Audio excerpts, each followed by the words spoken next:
해병대 최상병 사망 사건과 관련한 수사 외압 의혹을 들여다보고 있는 고위공직자 범죄수사처가 최종 윗선인 이종섭 전 국방부 장관을 소환 조사했습니다.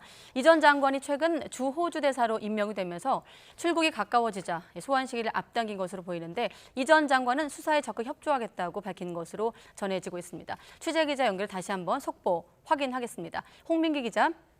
네, 고위공직자 범죄수사처입니다. 네, 이 전 장관이 공수처에 소환됐습니까?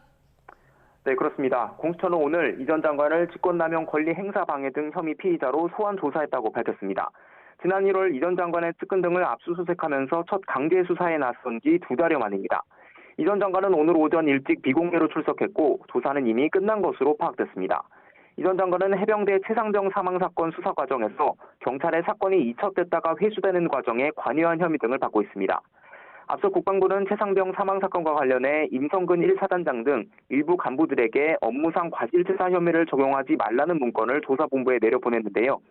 사실상 수사 지침으로 볼 수 있는 문건으로 이 문건은 이 전 장관의 직인이 찍힌 채 조사본부로 전달됐습니다. 그런 만큼 공수처도 이 전 장관을 수사 외압 의혹의 최종 윗선으로 지목해 수사해왔습니다. 지난 1월 압수수색 전엔 이 전 장관 등을 비롯한 핵심 피의자들에 대해 출국 금지 조처도 내렸는데요. 그런데 이 전 장관이 지난 4일 주 호주 대사에 임명되면서 핵심 피의자가 수사를 피하려는 게 아니냐는 의혹이 불거졌습니다. 공수처도 앞서 이 전 장관의 임명 사실을 언론 보도를 통해 알았다며 이 전 장관에 대한 조사 방법을 검토하고 있다고 밝혔었는데요. 오늘 소환 조사는 이 전 장관의 출국 금지 사실이 외부로 알려진 지 하루 만에 전격적으로 이뤄졌습니다.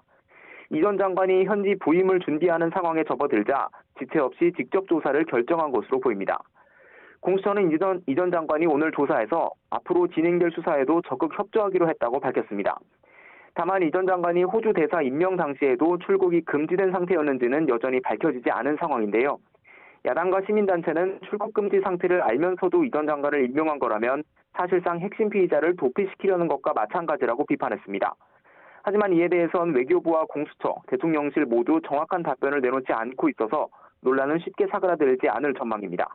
지금까지 고위공직자 범죄수사처에서 전해드렸습니다.